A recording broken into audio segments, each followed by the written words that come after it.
Sick. Hello? Can anyone around here speak basketball? There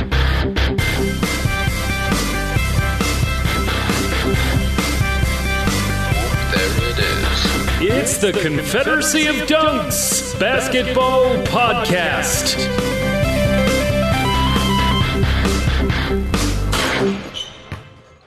We're going back to back. Welcome to the Confederacy of Dunks Basketball Podcast. I am your host, Freddie Rivas, and who, sir, are you? Producer Matt Duncan, how are you doing? I'm doing pretty good, hanging in there. How are you, man? Yeah, doing the same thing. Hanging in there, I think, is the main thing we're trying to do. And we continue to do it. We've now done 9 episodes in this pandemic, and they're all, obviously not, Raptors season related. So they, you can kind of listen to them at any time. And but the last few episodes have all been about the Last Dance too. We've really gone through each of the episodes and stuff. So lots of good content there. Yeah, it's been fun. I feel like the episodes are kind of like writing themselves because we're all learning so much, and then kind of like revisiting history, and then we get to reflect on what the NBA is like now. And if people are listening to this podcast, they are obviously found it already. But if they want to share it or tell people how to find it, what are the what's the hit list? What's the various platforms we're on? We're on all the fun ones that the kids love, iTunes and Stitcher and Spotify and Player FM and whatever your favorite podcatcher is. I know a lot of people like Pocket Casts. That's a really great free app that you can listen to podcasts on. Just subscribe so you don't have to do any of the work. As soon as we get her up, it goes right to your device and you can have a listen, And what about all the folks who are saying, hey, I'm spending so much time inside. I want a toque to wear inside. What would they do? They are starting to open up stores a little bit, but I definitely think that the toques are going to be in the boxes for next year. We're pretty much the only seller of any kind of toque, especially anti-itch toques. So you want to get a Confederacy Dunks toque, contact us, and we will get you that head top for $20. And, seeing how capitalism has failed on a global way, and we need to support people individually. How would people do that for us? Well, we do have a Patreon. I know times are tough and money is tight, but if you can subscribe to that and help support us so that we can, inject some money into this podcast and keep it going and keep it richer and more beautiful for you. That's right. If you can, please do. If you can't, please don't. Yeah. Well, I think I'm pretty ready to go. And Matt, if there's any indication of you being ready, please just say okay. Okay.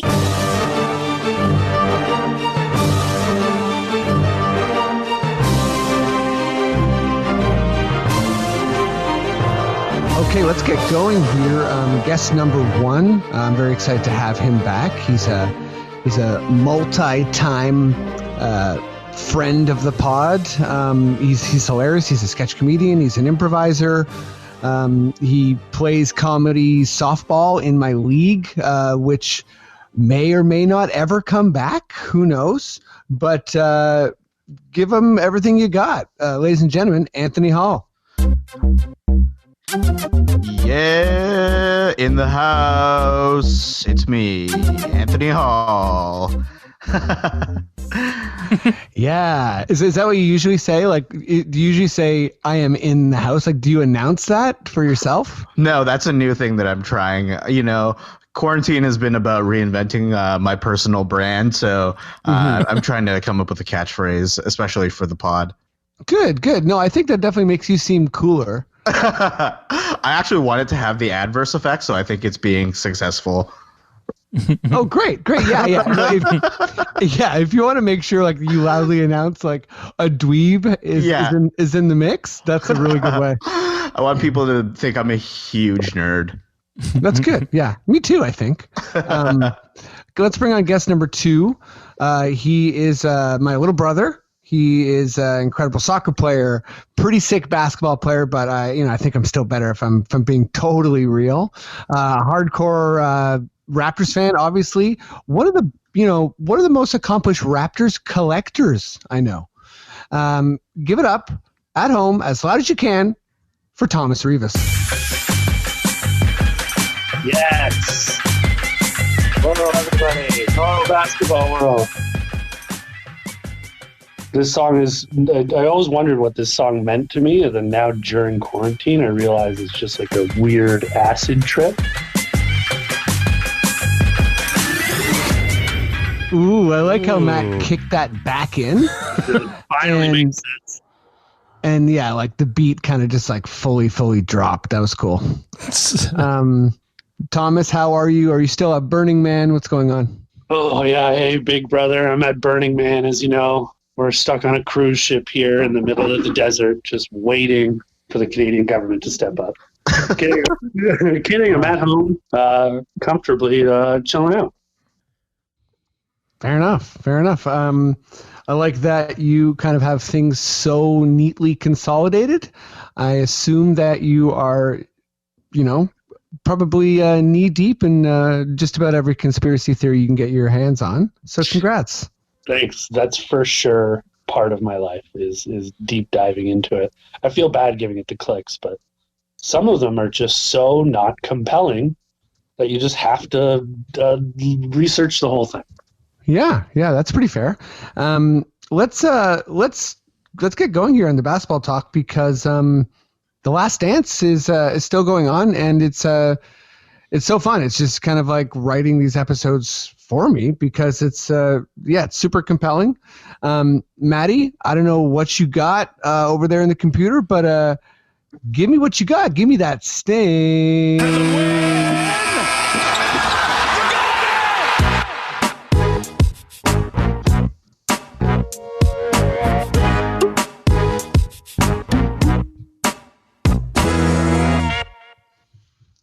Okay, so I'm just going to do a very quick and likely rather sloppy recap of The Last Dance here, just to catch anyone up. And this is your last chance to turn off the podcast if you haven't watched The Last Dance and are, not wanting major spoilers or you don't know anything about Michael Jordan. But so this episode, 7 and 8 kind of, it really got in deep with Michael more so than we've seen previously, and went into baseball, his first retirement, the death of his father.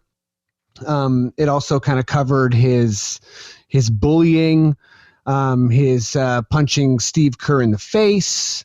Obviously, it moved on towards like his 4 championships now, so they've kind of saved championships 5 and 6 against the Jazz. So obviously we got Magic and Drexler and Barkley, and now Kemp and Peyton he's defeated. It also kind of quickly covered the Magic series when he returned. So that's the only series he lost in the 90s. Which is an incredible stat. He won 25 playoff series out of 26 in the 1990s, and lost to the Shaq, Horace Grant Magic, so it kind of is ending with currently he's heading into the conference finals in the Last Dance season 1998 against Reggie Miller and the Indiana Pacers. I'll kind of jump to what I think was arguably the cringiest moment so far in the entire documentary. And that's when they ask his teammate Cartwright, is Michael Jordan a nice person? And I mean, to say that it was a pregnant pause would be a massive exaggeration. They actually zoomed in on his face. Like they did a different angle because he had such a deep sigh, because the answer is obviously no. Michael is not nice. He was mean to most of his teammates, cruel at times, bullying, that sort of thing. But and we'll definitely get into that in leadership, later down the line. But Thomas, let me go to you first, and let me ask, with that kind of pregnant pause, that cringy moment, what do you think if this is going to turn into a GIF and a meme and a major moment, what is the best musical sting you would put to kind of accentuate the awkwardness of that moment? When I saw it, the first thing I thought of is like the Curb Your Enthusiasm meme. Yes, of course. You saw that, and I was just like, is he a nice guy? He's like, bah, bah, bah, bah. Yeah. And I was like, yeah, that feels right in my head. Yeah, that was a cringy moment. Just when you were recapping everything. Holy moly, a lot happened in these last 2 episodes. And these episodes were packed. They were like, let's throw it all in there. But totally. Yeah, that's what stuck out to me is that was a cringy moment. But it's also, that's just, that's part of the whole story and the whole idea. And I know we'll get to it later of like what makes a champion. Right. The things that go into that. And right. Other points, they talk about his leadership and how some of them needed him to be a complete asshole for them to be motivated in some weird way. Oh, we'll get there. For me, the musical stings, I'm partial to bare naked ladies, so I definitely wanted it's been, you know what I mean? That would be a nice one. I was also thinking like everybody hurts would be really solid. What about you, Anthony? What do you think? I think almost just like a classic drum roll, like badum. That probably would have sold it, or just like a really soft, wet fart, like just a just a fart. I like your angle. You're not overcomplicating this at all. His stomach was so tense, he let out that fart. Yeah, like God. Yeah, he was so nervous to reveal anything or respond, but he's just like, Yeah, that would be good. So you're more so about kind of like an organic, Foley based soundtrack. Like you don't want someone to edit in like a song. You want like a whoopee cushion on set type stuff. Oh yeah, it's got to be grounded, realistic. Sure. Matt, is there anything? I know you like these type of questions. Is there anything that jumps to your mind as far as like would accentuate the moment? Just on that one moment of asking if he's a nice guy. Yeah, just to just to sell that. Just a classic laugh track. Oh yeah, yeah, you're right. A classic laugh track would be nice. Or what about like hopefully we don't have to hear this later in the podcast, but a classic cough in a hallway, I think could be good. Okay, let's kind of dig into some more serious stuff here. We're gonna kind of nitpick this doc a little bit as a doc. Matt, I don't know if you got any more sound cues loaded up, but if you got something good, give it to me. It's this one all day.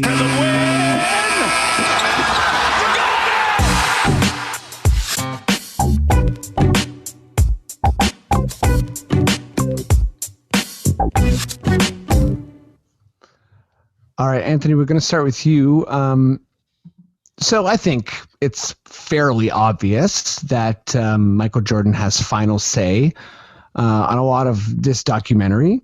There's still some stuff that is, I think, pretty difficult to watch as far as his kind of his lesser enviable traits, and it has been a bit more telling than I thought it would be.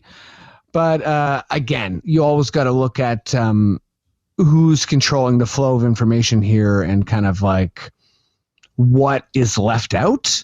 And it will be a mystery. No one's ever going to know exactly how the process went, or maybe we will. But for the sake of this question, anyways, when you're watching this, what to you is something that's kind of standing out as, missing from this documentary, missing from this story? I think just like kind of the transparency of like who is behind the documentary is a little strange to me. Like just the fact that like in the ending credits, it like doesn't mention at all that like Jordan's own like production company is involved with the project, like really is telling to me that they're maybe holding a lot of things back. And it also like makes me question like how much money is in this, like what's Jordan's cut, and also with all of like the footage that they have apparently had at the NBA under lock and key until like Michael Jordan has been like, okay, yeah, let's do this documentary. Like, I'm wondering like what else is there that we haven't seen / that maybe we'll never see. And also like, yeah, what about the Jordan Dome stuff? Like, I have a hard time believing that like the footage that we saw in the episode of the Jordan Dome, like that's it. Yeah, I mean, that's definitely kind of getting to the heart of this question, which is it's clear there's tons of material.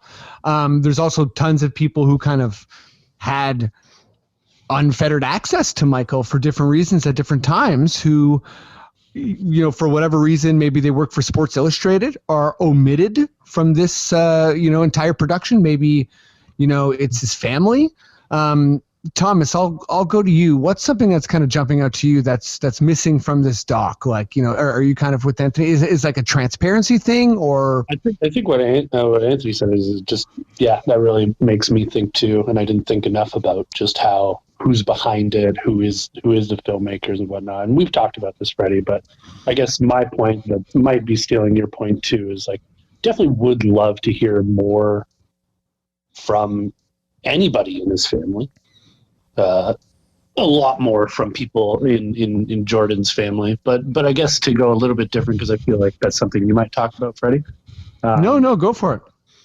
Yeah, no, just hearing from his family would put so much more, and we are hearing tidbits, and those are really some of the best. Yeah, of this documentary is from his mom, and it really gives a crazy good insight into Jordan.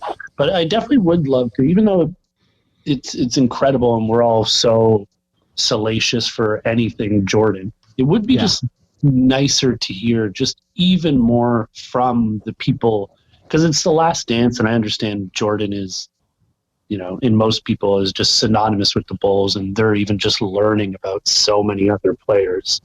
But right. I would just love to hear more from, Horace Grant and Bill Cartwright and the multitude of players that he played with, because I think that just gives such a deeper look into, we're following this Bulls team in their last season, and obviously it goes along with Jordan too, and how the ending came for him. But I would love to just hear more from his supporting cast, which has been so incredible, learning everything from them already. But I want more. Yeah, 100%. I mean, like, think about the arc of Tony Kukoc, right? We see a little mini version of his arc in this documentary. He gets put on notice and kind of like dominated by Pippen and Bulls with the Dream Team, but then he gets to face him again in the finals, and he's actually, or in the maybe quarterfinals, and he's actually okay. And then he comes to training camp. Jordan retires. He doesn't play with Jordan at all. The Bulls go back-to-back, conference semis, and he has that massive shot. So yeah, I mean, sorry, it's weird to reference Tony Kukoc because we actually are hearing from him, but yeah, I don't think we've seen a lot of like Harper or just a kind of like various guys, and just to add to your point, Tom, in regards to players, because I think it goes without saying, as far as his family, his wife, his kids, who knows? You never know who wants to be in the public eye and who doesn't. So those are the types of answers you just don't get. But they were obviously a big part of his life and this time period. So it would be interesting to see or hear their insights rather. Yeah. But what about that? What about the one kid that he gambled away? No one ever talks about that. Yeah, totally. And then that kid grew up on a river. That kid grew up on a riverboat, and then basically churned out some of the hottest Mississippi licks we've ever heard. So, I mean, if you want to talk like traveling musicians, then let's talk about that son that Michael gambled away. Just things that we know about, what we need to know more about, Tom, I totally agree. But no, I was just going to add his competitors. I was really hoping maybe we'd hear a quote from Shaq. Like, I loved the moment when Gary Payton's like, I had him. It's like, this is great. I love this. And it actually makes Michael's conquest kind of seem harder and kind of more interesting. And I want to hear, I was just listening, I'm obviously stealing this from the Low Post, but Zach Lowe was just kind of saying in his like researching of the series and watching it over and over again, like there's a legit argument that Sean Kemp is the best player in that series, yet he really is not referenced at all. Or he's like referenced that he exists, but it would be so cool to hear kind of like, because we hear from Horace Grant, like, oh man, then Michael came back and kicked our ass or whatever. I think it would just be cool to hear from his contemporaries and guys that were really legendary players in their own right. Thomas, were you going to say something though? No, just to add to that point too. It's like I almost wish that they already started building up how big of a challenge Utah was for them. And I know that they're probably saving that, or hopefully they don't skip over it too much and do emphasize what a big hurdle it was for the Bulls to cross to get over Utah. Because right, I'd love to hear about Malone. Yeah, for sure. Like, was Jordan scared of this man that carried a gun in his purse? I also wanted to see like these rivals, like you're saying, like I want to see them like portrayed sort of in a more positive way. Like I feel like every time they're shown or they get like a moment to like sort of like speak on like how good they are and talk about guarding Jordan, like immediately after they like just show them losing, or they show Michael Jordan like saying something snippy about them, like with the Gary Payton thing. He's like looking at Gary Payton's like interview, and he's like, "Oh, the glove, haha."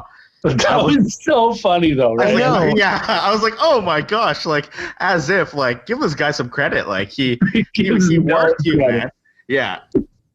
I think like at this point, I could do for a change up, other than like the kind of like adage that Michael is like, "Oh, I'm only competing against myself because everyone sucks so bad," or another diabolical Michael story. Like I get that this is who he is, but at the same time, it's like, oh, cool. Another person he like set out to destroy who was a rookie or whatever. I think it just kind of, it has the risk of being a bit one note. And I get that's his story, but if you're kind of exploring the nuance of the story and having fun with it, then it seems like you're missing an opportunity to miss out on, or to neglect to show how rich these characters are in the story. Like, like Thomas is saying, we want to learn about Malone, even if it's like, oh, we want to learn that he's a villain who carries a gun in his purse and who like elbows people to death, basically. It's crazy how amazing these other guys were. And like we're saying, what we want, but then it's also crazy just to see how dominant Jordan was, and that he was a nut, like, and it was just like Gary Payton, like, because when I was watching that moment with Gary Payton, I was like, oh my god, like, what am I saying? Like, these other teams, he's really faced some good competition. This guy's amazing. Really bring a quality and a challenge, and then to just see Michael with like a full cup of bourbon, like laughing in Gary Payton's brightest moment, I was like, oh yeah. This guy different. Yeah. Oh yeah. Michael's a G. And like, I didn't really list it as a question, but who here is like in full belief that Michael was going to make it to the major leagues? Because I think if you watch this documentary alone, you'd be like, oh, I guess, he just would have made it to the big leagues and played baseball. I don't know. Maybe I'm wrong. Anthony, like, do you think that he needed a certain amount of at bats and he would have made it? I don't think that he would have made it. Like, maybe this is just me being like disrespectful of his baseball talents, but like even in the documentary when they're talking about like how the pitchers started to like not just throw him fastballs when they started throwing him breaking balls, like how he would just like swing at everything and miss. Like, sure, he like put in so many hours like taking at bats and like at the batting cage, but like there is a certain level to the guys who are playing in the majors, especially like the aces and guys who are actually making big money pitching, that like I really don't think Michael Jordan would have stood a chance against them. And that brings us back to like just talking about how this documentary is from the Jordan point of view. Like, of course he's going to make it look like he was good at baseball, and sure he was, but I don't think he was that good. Right. Like, I think to me, there's a big difference between Michael Jordan, like being like, a semi-professional quality baseball player and probably being able to smoke the average person in baseball. And then, another level to be like, okay, but if you made it to the majors, your strike zone's massive and maybe you'd be a pitch runner, because I think, they wouldn't let you bat. Like I don't even know how often you'd make contact. Yeah, and he's what, like in his 30s, like when he went down to train in AA or whatever, like he's already like either at the tail end of his prime in his baseball years, or he's like got a lot to do to catch up. Yeah, it's incredible how they portray it, but I think what did like endear himself to that community is how how much he immersed himself in it. And like, I think, when it comes down to the brass tacks, like probably the most MLB players like watch that and laugh. 'Cause they're like, yeah, right. But if I was a GM, oh my God, I wouldn't even let him go to AA. He'd be on my starting lineup. He'd be my what's the one you put in the fourth in the lineup to hit home runs? He's the cleanup. He'd be the cleanup. Even if he couldn't hit it, you know what I mean? Like, oh my God, that guy could sell you soccer stadiums in Brazil. Yeah. So, if you're a GM, it's like people are like, oh, he wouldn't make it to the league. It's like, oh no, he'd make it to the league. Thomas is like full Pele part of his career. Thomas is like, no worries, winning. Oh, I'm winning. He's money. He doesn't need to win. If he hits once in a 6-year baseball career under me as a GM, it'd be a complete success.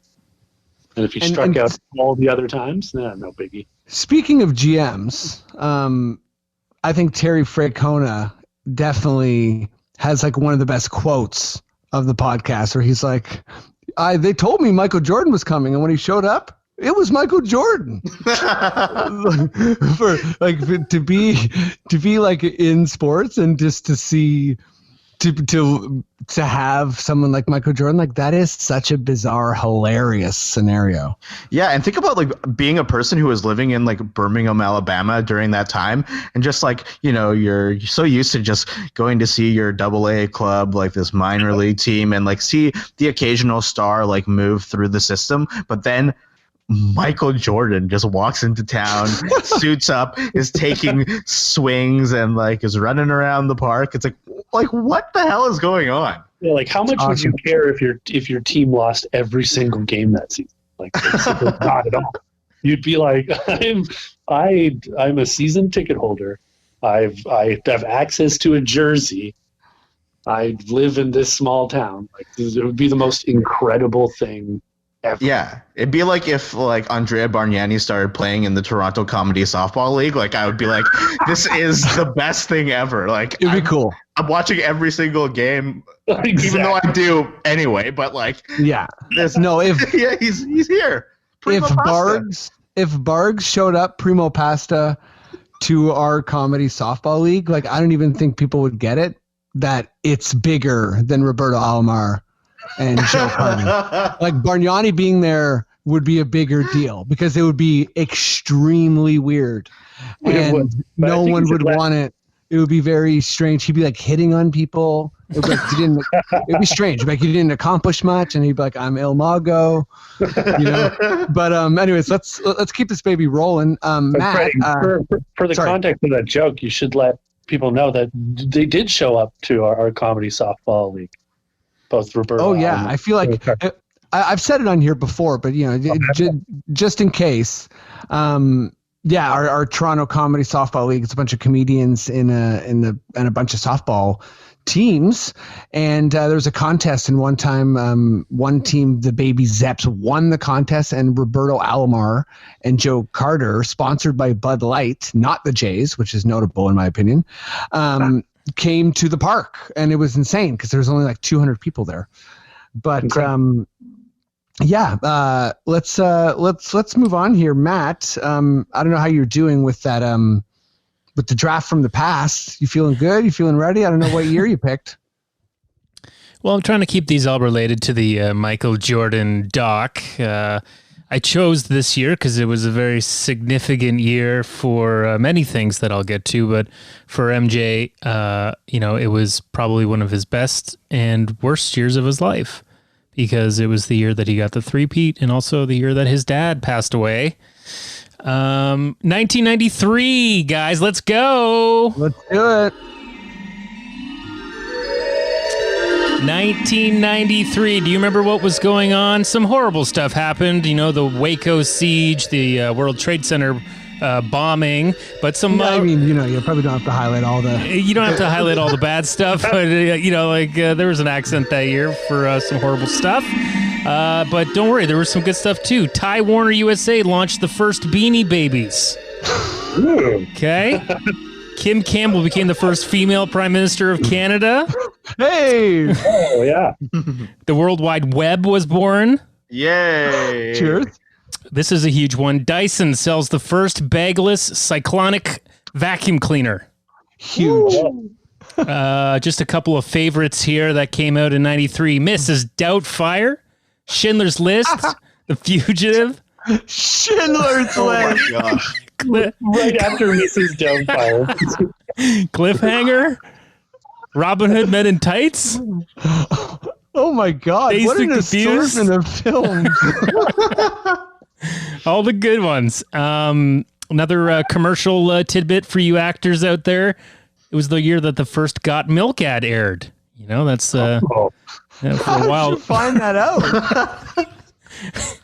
I do my research on the commercial history, you know. Okay, thanks. But then, you know, since we're caught up with 93, let's go to June 30th, 1993, in the one other NBA arena I've been in other than the one in Toronto, Auburn Hills. Hey. This is the draft. This is the draft. Okay, we're here. We're at the draft. There were 54 picks in this draft. 43 played in the NBA, and 7 of those 43 went on to be All-Stars. Wow. What do you think of that? All right. It's not bad. It's not bad. Yeah. Going through the top 10, as I like to do, Orlando had the first pick. They took Chris Webber. C-Web. Followed by Philly taking Sean Bradley second overall. Oh, Sean Bradley. Golden State took Anthony Hardaway. Penny. Jamal Mashburn went to Dallas, fourth overall. Isaiah Ryder went fifth to Minnesota. Calbert Cheney went to the Washington Bullets, sixth overall.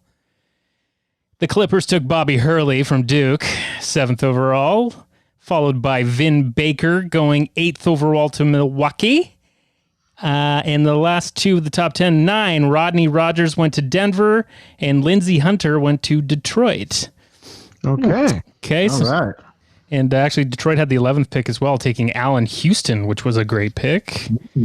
Some other notables in that draft, in that round, I'd say, you got your George Lynch, you've got Chris Mills, Irvin Johnson, Sam Castle was a big one. Oh yeah, big ball Sam Cassell, baby. Didn't have a big career, but I know it is Raptors related. AC Earl went 19th overall to Boston. Oh, huge. Corey Blunt, I think he played a little bit with the Raps. Went to Chicago. That's who they picked after winning the championship for the third time.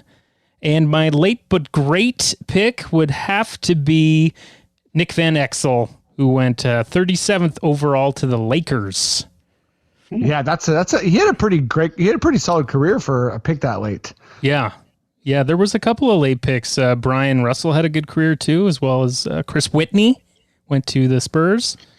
From Clemson, every time I see a player came from Clemson, I think of your father-in-law. Does he? That's right. He hates Clemson. Hates Clemson. That's right. Yeah. Yeah. And Bruce Bowen was in that draft too. He was undrafted, but that was his year. Oh, he was undrafted. Ed Stokes, is he someone, he didn't play much, but I feel like, is he NBA related? Never heard of him. Never heard of him? Ed Stokes. That is a familiar name. Doesn't that sound familiar? Ed Interesting. Stokes. I'd say safe to say that draft was soft. Yeah, the top 10 was like okay, but like rereading it, I'm like, it's not that. Oh, wait a second. I was thinking of Ed O'Bannon, who ignited the big suit to make sure that NCAA players get appropriately played for their namesake. Because he was a guy, he basically found a neighbor playing like an NBA 2K game with UNC, and like this is a guy that was a car salesman, and he was like, "That's me." But anyways, yeah.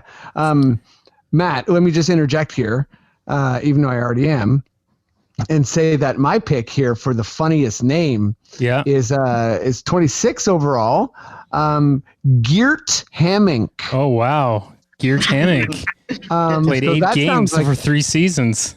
Yeah, that sounds like me trying to make up a name. So that's real. Geert Hammink. Geert Hammink. Hammink. Oh my god. Hammink. Geert Hammink from LSU. 26 overall by Orlando. It's like you're in the business of ham. Yeah, that's a.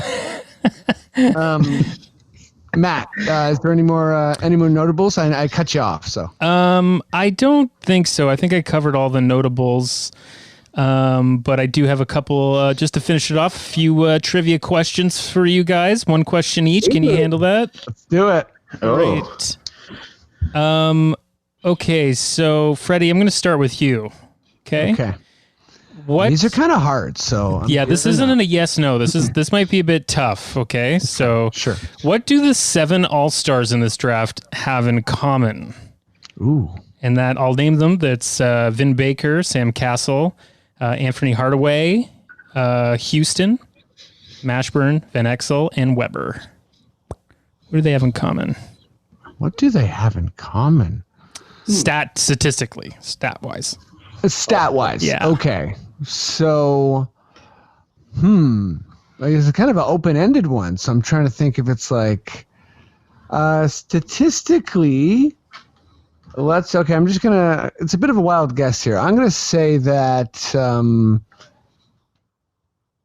statistically they all, based on the All-Stars. Okay, I'm stalling too much.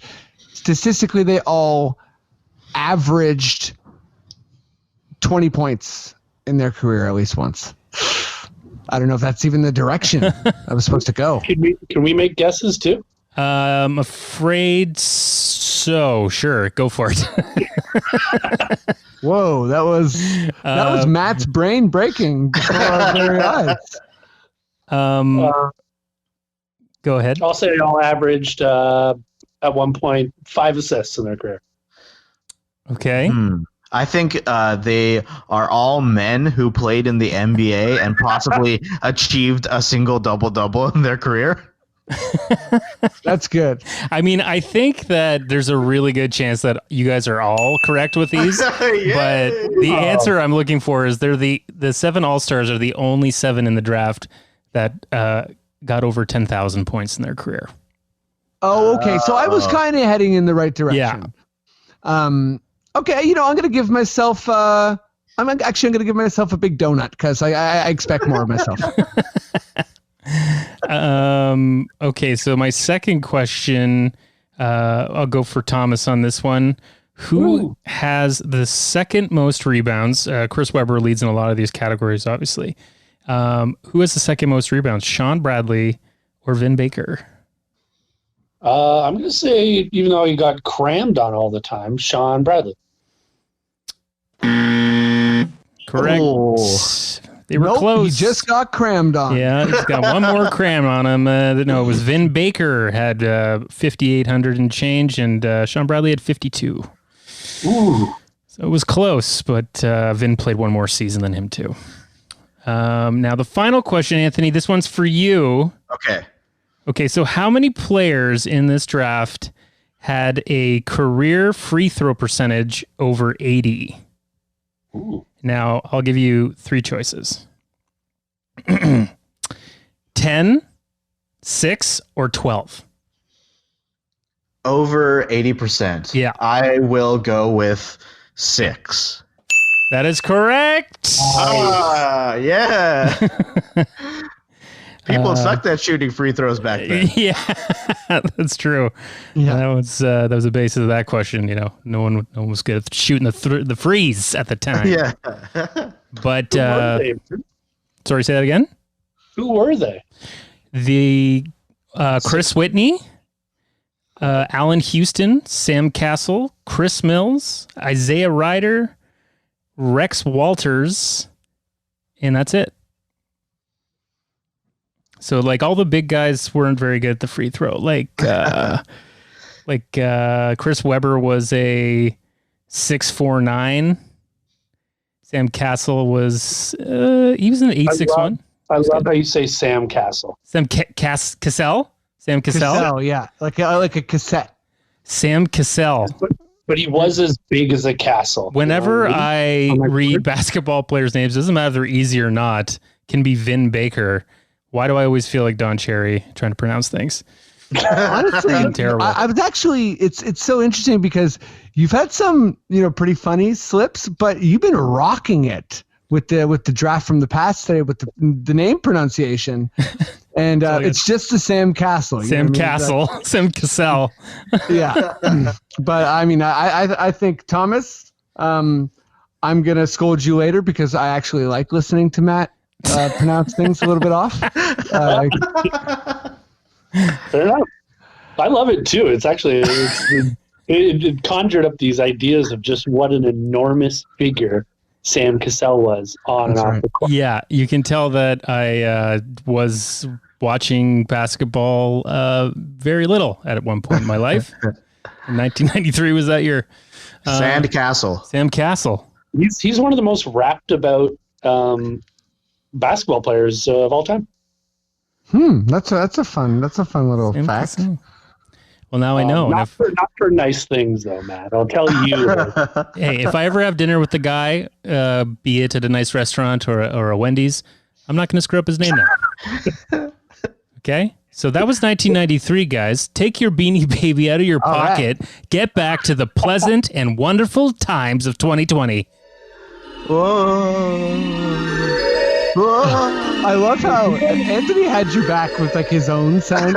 He's like, I don't know if Matt's going to do anything here. Well, I guess I'll sound like a ghost. I'm falling through a time portal. Yeah, you're a supportive like guest here.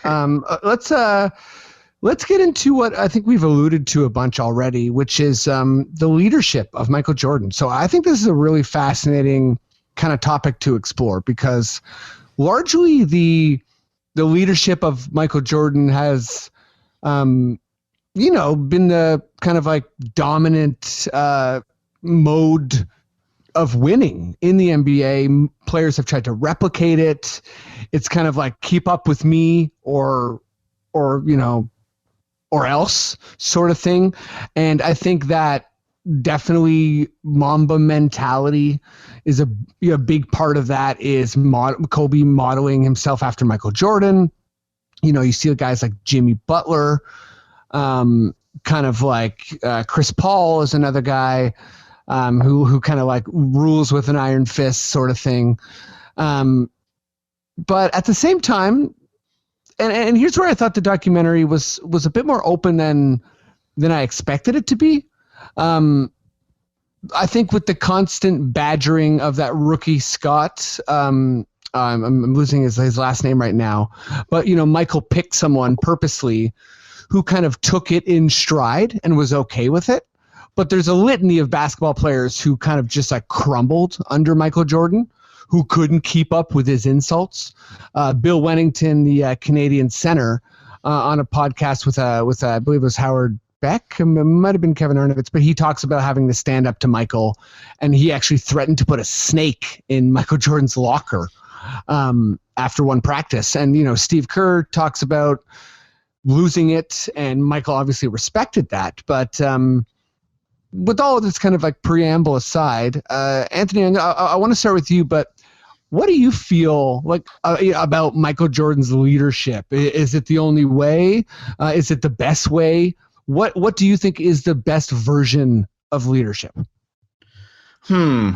So I think the way that Michael Jordan led his teams and the way he behaved with like his fellow players was the only way that like he knew how to do it. So like I don't super fault him for that. Like it's the way that like he thinks, and if he's the guy, then like if he has a proven track record of winning, then I guess you follow his rules. But like obviously it would suck to be in a place and playing for a team where you're like, oh man, I like really don't have fun here. It's like showing up to work and your boss being a dick despite like your business being really awesome. Like it's like, oh man, I love my job so much. It's a dream. But when I show up, my boss just yells at me like for my entire shift. Like that obviously is pretty like hurtful and crappy to be around. But is it the only way? No. Like I think it's been proven that there are definitely better ways to lead and ways that are more positive. Like even looking at like the championship Raptors team, like I don't think anybody in that locker room was like yelling at guys not getting up shots or like not guarding hard enough or like, like threatening to like fight people or, even like punching people in the eye. Like it's not a thing that would happen. And maybe that's a byproduct of the NBA changing, which I'm sure we'll get to later, but it's, I don't know. I don't really know how exactly I feel, but I think Michael Jordan is just like one of those like guys who is very type A and must win. And like, that's the only way he knew how to communicate to his teammates. Yeah. I think it's a really salient point, kind of like referencing the context of the time he was in. And, the person he was, I don't think he has a lot of regrets. And I think that he won so much that it's really hard to argue against his choice of behavior, honestly. If the end goal is winning, and I think we're seeing from this documentary that if your only goal is winning, you definitely lose at other things, but just kind of keeping the narrow-minded, view on sports. Tom, where are you at on this? And Anthony referenced kind of the cocktail of leadership that the Raptors had, and I think it was probably on the healthier side. But yeah, is there any types of leaders you would use as an example, past or present in the NBA?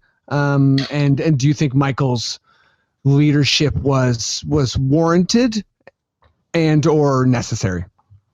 I think it's weird to talk about it being like warranted or necessary. It just is what it is, and that's what was seemingly like more acceptable at that time. And right, but in a hypothetical, do you think he could have won more if he emboldened his fellow teammates, or do you think he actually would have lost more? I think I'm going to piggyback off of Anthony here and talk about like that was just part of who he was and how he operated. And, we can look at it from afar and talk about like, oh, was it right or was it wrong? It's definitely the way that he ran that ship. And, he was the captain of that ship. And it was I know there was Jordan rules against him, but he had his own Jordan rules about, if I'm a captain of this team, like, this is how I do it. And there was times he was put into check. But I thought Antony was just bringing up some interesting stuff. And, like, I don't think the Toronto Raptors are necessarily needed that. But it's just interesting, too, when it comes from the star player. Because often you can have those people that are a bit rougher around the edges that are motivating people. And maybe that would be our Kyle Lowry, who, as we would know, has had some interesting relationships with different coaches and whatnot. And we don't know exactly how he conducts himself completely with his colleagues in the training facilities. But, like, obviously Kawhi doesn't seem to operate through that, being his focus of a motivator for his teammates, and we came out just fine. So I don't know. It's that's probably one of the more interesting things just about Jordan and the winning of the Bulls and how he was, and this whole documentary just shedding layers after layers about his style of quote unquote leadership. Yeah, it was interesting, and I don't know. We've all played a little bit of sports here, talking, and I've been on some great, fun soccer teams. And leadership's just an interesting conversation that can go in so many different ways. Yeah, totally. And I think with the NBA too, you have well documented different types of leaders. So I just think it's kind of interesting and fascinating that, Michael kind of is the dominant force of the NBA, but you have so many different examples. You got Larry Bird, Magic Johnson, Bill Russell, Tim Duncan, Shaq, Kobe, Steph Curry more recently, Steve Nash, Dirk Nowitzki. So I think there's a lot of different types of ways to win. And, I think Michael's is probably the loudest, and that's kind of where I was going with this. But, it's also difficult to refute the results. But speaking of, sorry, go ahead. Well, just, exactly what you're saying. Like, the results speak for themselves, but then the results in other scenarios, like what you just said with Golden State, like, also speak for themselves. That's right.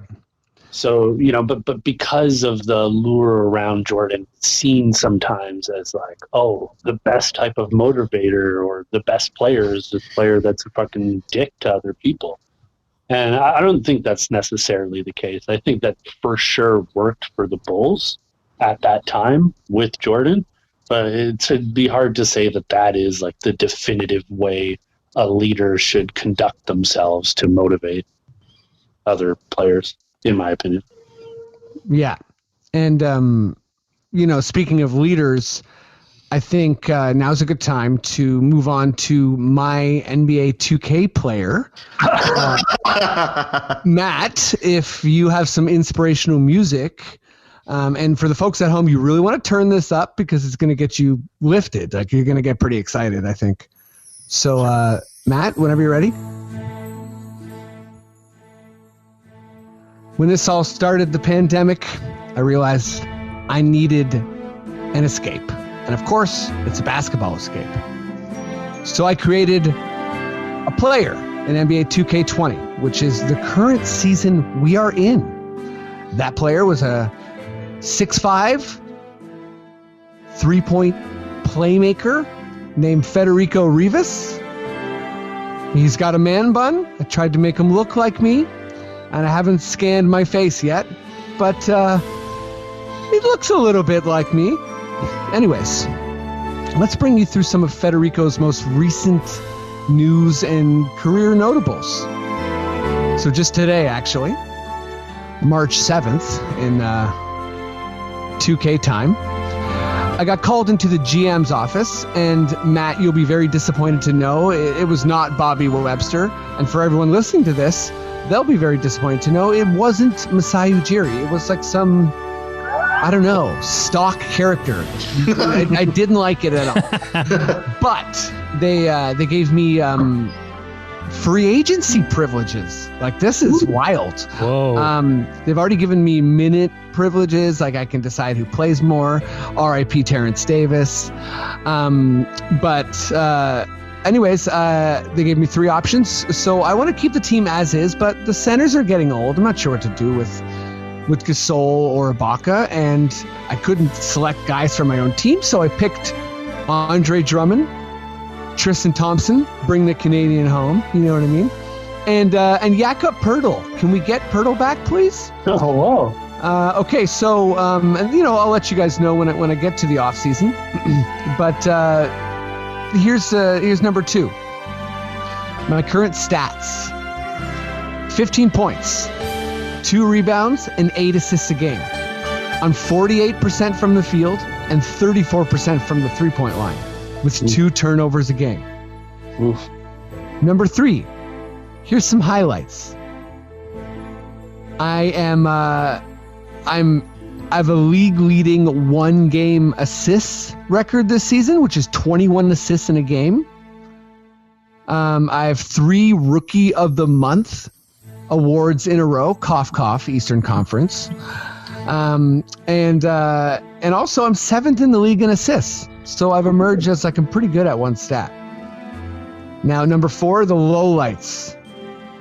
I recently went up against Milwaukee. Giannis and Middleton basically murdered me.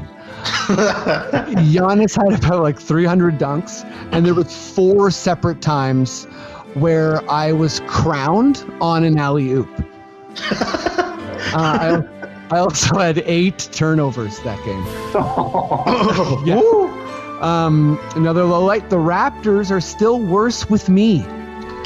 So that hurts, and it's killing my escape. The Raptors are 32-26 at 5th for 5th in the Eastern Conference, whereas the real Raptors, without me, are 44-18 at 2nd in the conference. So I've made them meaningfully worse. And the last most important part, this is basically why I started it. Here we are, number 5. What's next? I'm staring into the abyss. Will the abyss stare back? Guys, I've made it. I'm on the Western Conference road trip. It's March 7th.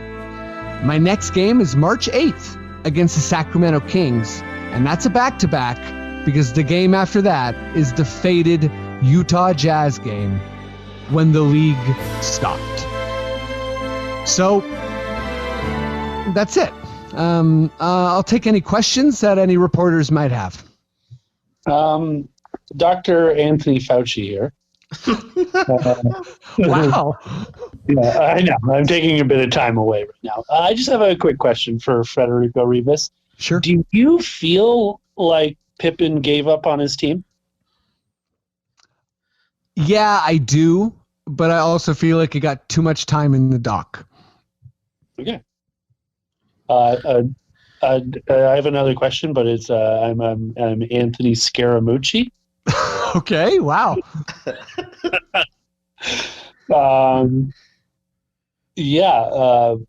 8 turnovers in one game. Can you just give us a little insight into what you said to your teammates when you got back into the locker room?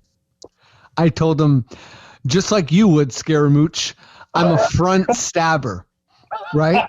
So I'm not a backstabber. I'm a front stabber. So get out of my way. And I'm going to hurl some balls into the audience because I'm trying to make highlight style plays. Scaramouche is in for that. Any other questions? Yes. Hello there, Federico. This is Jackson Ellis. I'm from 6 Buzz TV. Oh, wow. Cheers. I'm wondering, you spoke earlier about Assistant General Manager Howie Carter giving you privileges in terms of reorganizing the depth chart and the rotation. I was wondering how you personally can influence the lineup so that the Toronto Raptors can become fully successful.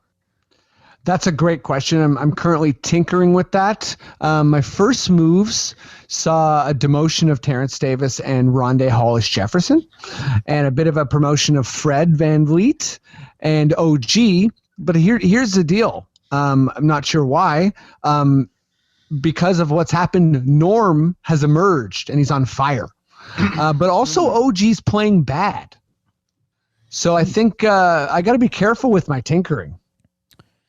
Okay, and I have one more question for you. I'm wondering, has your agent gotten in your ear about any shoe deals?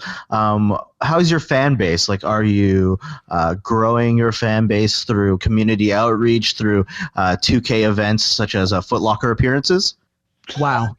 That's exactly correct. I haven't done any charity yet. I'm waiting on that, and I want to make sure – I talked about this a little bit last week. I want to make sure I have a bit of like an avant-garde charity like Richard Branson, like, you know, personalized trips to the moon style stuff. I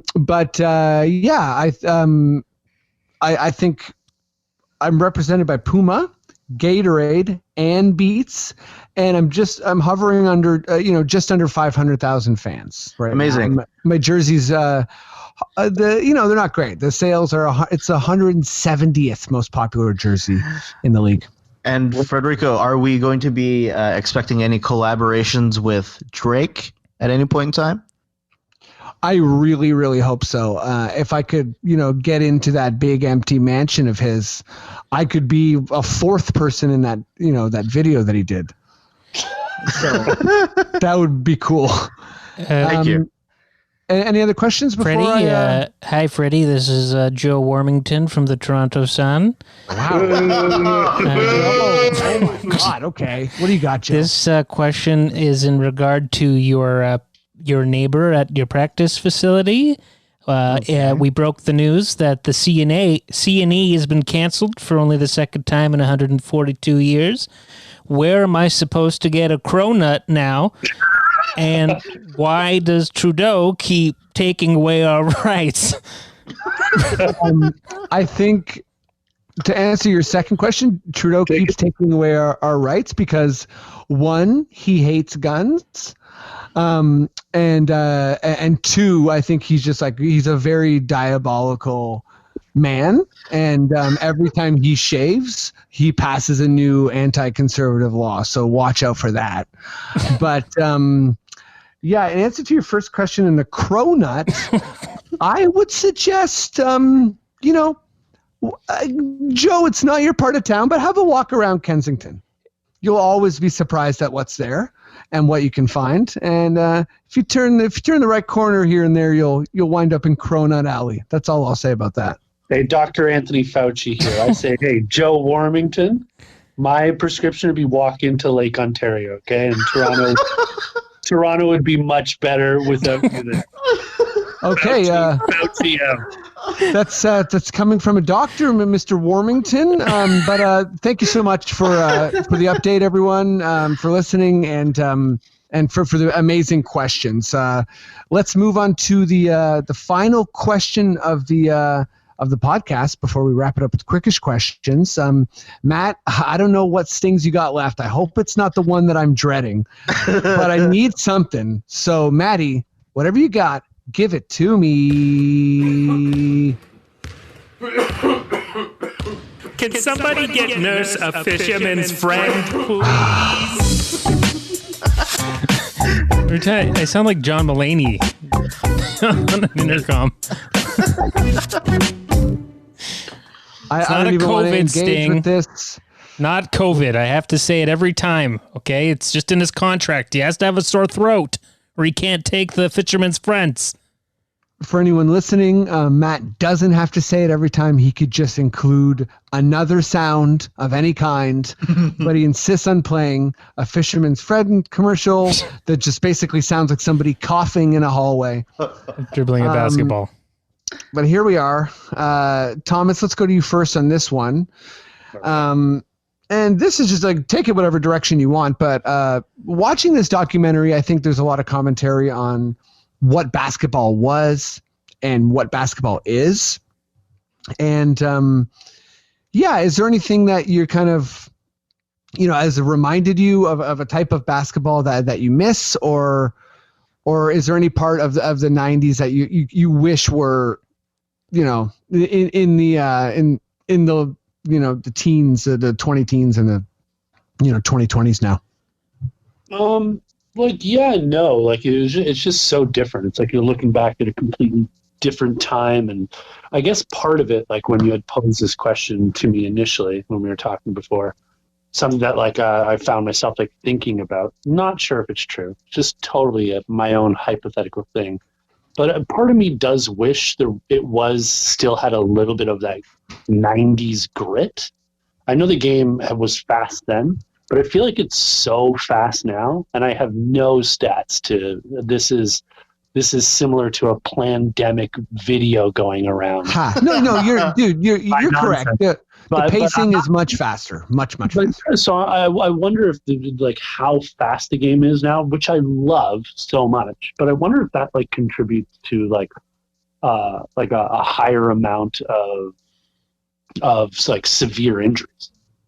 I really don't know if there's more ACL injuries, or maybe it's that I had ACL surgery and that's all I think about. But I wonder if the game's just faster now, and if there's more injuries because of that, and if having it slowed down a little bit more in terms of it just being a little bit more, not back to the basket, but just harder to get into the paint, maybe it would have curbed some injuries. Or I don't know. I guess I find myself thinking too, part of that grit. I don't like seeing people fighting at all, but I definitely like seeing when there's some animosity between teams. Yeah, for sure. And Thomas, just to kind of add on to what you were saying, I think there's a lot of conversation around how to kind of deal with where we're at now with the NBA and the kind of gradual changing of rules, and the evolution of where we're at, where we have James Harden now, right? And I think certain people talk about shrinking the paint to kind of make it a bit easier to be a big man, losing certain things like some of the hand checking rules stuff. But I think grit is something that a lot of people, I think there still is grit. And sorry, I lost my train of thought. To add on to your point as well, Thomas, as far as health, I think it's a mixture, right? Because you have, better science, and a lot, the idea that Michael Jordan started working out 3 years into his career is insane. Yeah, and I think that is just not how things would go. There's a picture where Michael Jordan's dad is hugging him with a lit cigarette in the change room or the locker room. So I think a lot of those things are not, or were worse back then. But also at the same time, with these AAU games and the pace and space era, people's bodies and knees are wearing down faster, and you have way more ACL surgeries with teenagers. It's a big thing now. So I think that there is some kind of the NBA body has definitely changed. But yeah, what about you, Anthony? Is there something that you wish there was more of in today's game? So I started watching basketball sort of in the newer era, so I don't really remember any of the old stuff as fondly as most people do. But right, so it just looked ugly, or in quarantine, I've been watching a bunch of old playoff games and old All-Star games. Yeah, me too. And I think something that I miss is maybe the pageantry of it all. I feel like the rivalries and the characters, I know they're real people, but I feel like we're missing some of that now. Even though we have social media and there's easier ways to trash talk when you're not at the court or doing a press conference, I feel like the rivalries were just so much more interesting and strong in the early NBA, or in the earlier NBA. And I also just miss the mind games and these sort of the bully mentality of the bad boy Pistons and stuff. I really would like to see a team take on sort of an identity that's not just we shoot a lot of 3-pointers. I want people to like, have an identity that is like conducive with their play style, and that would just be interesting to watch. Like, I don't care about James Harden doing a step back three every game. Like, I want somebody to be like, oh, like, look at this center and this power forward. Like, they are like guardians of the paint, and they're going to block you all the time. Like, I miss that, I think. Yeah, I mean, I think it's definitely been a transition from strength to skill in a lot of ways. And, there's different types of strength and different types of skill for sure. But I honestly, I think you guys summed it up with both your answers. And I'm just going to read you what I wrote, which I think is kind of like basically in total agreement with what you guys were saying. So I hope.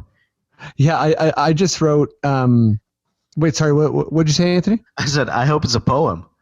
Oh yeah, it's a really it's a hot, nice, like Carpe Diem style poem. So it's I basically just wrote here on my laptop that we need more organic rivalries, comma, I'm not pro violence, but watching an and one in the 90s is way more entertaining than watching one now. And I was actually thinking of James Harden getting fouled on a 3 when I was writing that. And again, like, I don't want to see anyone. Wow, you really succinctly took our points, and it's like you read our mind. Yeah. Yeah, man. It's almost like I ask a question and then I listen to your guys' answers before I make up my own, But we've made it, guys. This is the wild end of the podcast. Are you two ready for Quickish questions? Yeah. Hell yeah. Okay, Maddie, would you give me that Quickish question sting? Quickish question.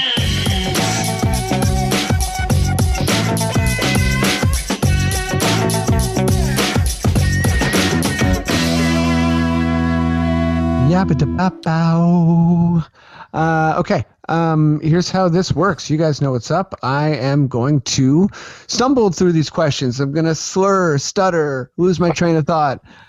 Freddie, did you get my message? I just sent you 2 questions we missed last week.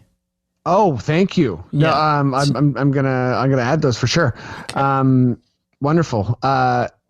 So I got to read these questions to you, and you have to answer them as quick as you possibly can. You can't, buy any time. You can't phone a friend. You just got to fire away. Okay. Are you guys ready? Yes. Yes. Okay, we're gonna go Thomas, Anthony, Matt. Okay. Thomas. Yes. What if MJ hadn't been assigned to AA right away when starting baseball? The White Sox did this only because the lower level stadiums couldn't accommodate the amount of media.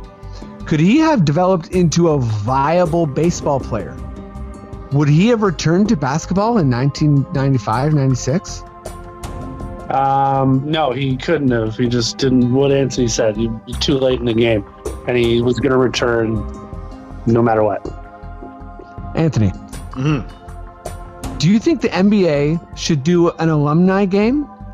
Who do you want to see play, and who do you think can still ball? Oh, absolutely. I think it would be so fun to watch an alumni game. I would like to see Shaq. I would like to see Charles Barkley. I would like to see Kenny the Jet Smith. And, who else can still play? Maybe Oakley. Yeah, Oakley. I would like to see Patrick Ewing as well, even though, all the guys that I listed are horribly out of shape and old, but it would be very, very entertaining to see. I want to see Bill court. Russell. Oh my God. Lace him up, Bill. Willman. Are you 80? Matt. Yes. Who will be basketball's next great psychopath?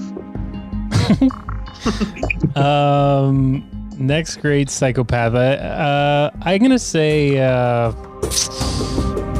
What a weird question. I don't know why, but Joel Embiid came to mind. I feel like he's gonna put on that Phantom mask again and just go mad. Phantom mask for sure. Good call, Thomas. If MJ doesn't beat the shit out of Steve Kerr, who's the Warriors' head coach today? Mark Jackson. stays there. They never win anything. DeMar DeRozan wins 6 championships in a row for the Toronto Raptors. cures the pandemic himself. Final answer: DeMar DeRozan. Okay, this is kind of like a multi-layered question, so I'm just gonna kind of give you each little bits to answer. So, Anthony, I'm gonna start with you. Yes. How do you think the mid '90s Bulls? How do you think the mid '90s Bulls team compared to other championship teams and ours? Rank these championship teams. So what we're gonna do here is I'm gonna say the team, and you tell me if you think that Bulls team was better. Okay. So Miami Heat with LeBron, Wade, Bosh. Bulls are better. Golden State with Steph, KD, Clay.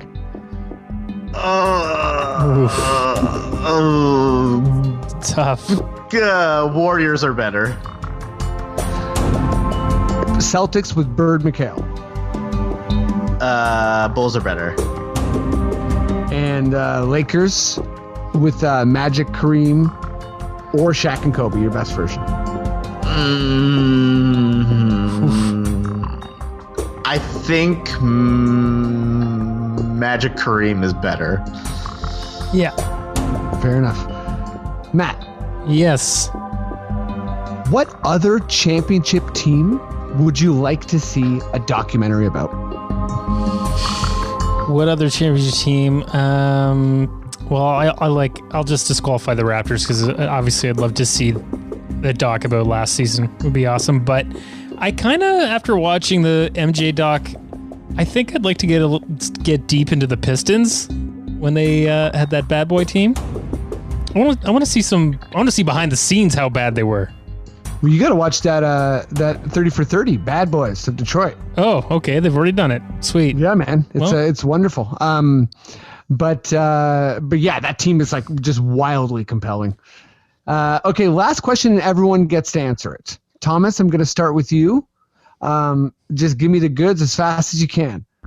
Today is Kawhi Day. It's exactly a year since he hit that big shot. Where were you? Who were you with? How did you celebrate? I was at my house with some very close friends. Shout out James, Dan Byrne, Val, Dom, Hannah, and Frances, my girlfriend. And we I think we just collectively screamed and jumped for about probably 5 minutes. And then we celebrated by all having a drink and talking to all of our respective family members on our phones because they were all going crazy too. Anthony, where were you? Who were you with? How'd you celebrate? Okay, I thought I was at the Bad Dog Comedy Theater and that I was too drunk, but I remembered I was at my house. I was also very drunk, and I was with my roommate Lorenzo, and we were watching it, and when the shot happened, we both screamed very, very, very loud, and then we called our friend Jordan, who also is from Alberta and moved to Toronto with us, and we were just screaming and being like, "What the hell? That's insane!" And then we continued drinking. Amazing. And tell Lorenzo I said, "What's up?" I would. Matt, where were you? Who were you with? How'd you celebrate? I was actually at home with my then fiance, now wife, but I was having some streaming trouble. I remember with the game in the last 5 minutes. Oh my God. And I was freaking out, and I had to quickly move to an iPad. And I just remember sitting there, I got it going and watching it happen in my hands as the last shot went off.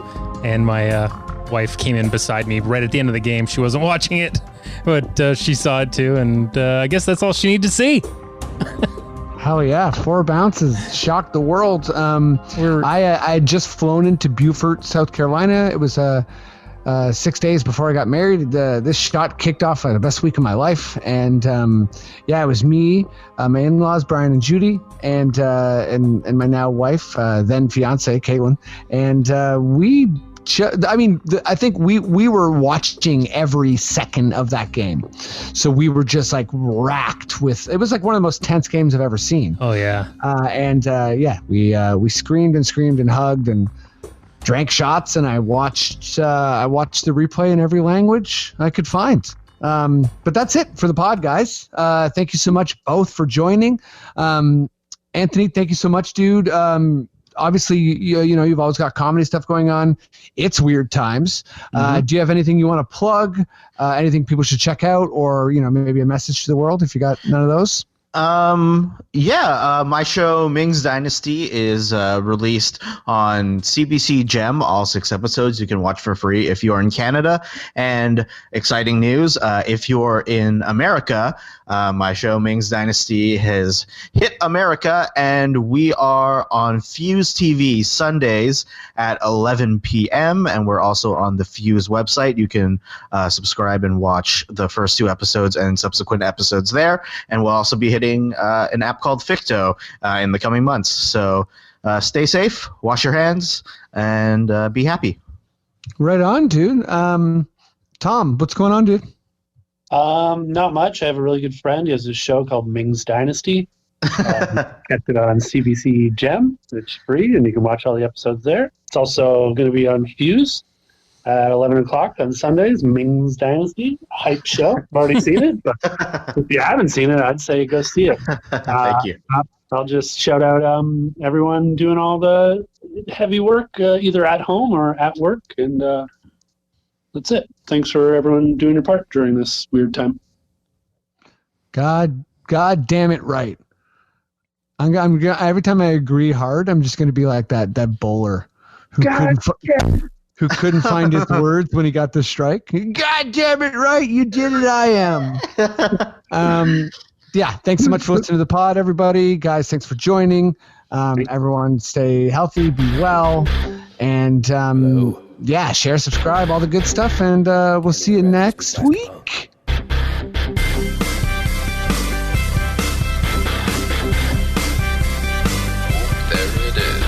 It's the Confederacy of Dunks Basketball Podcast.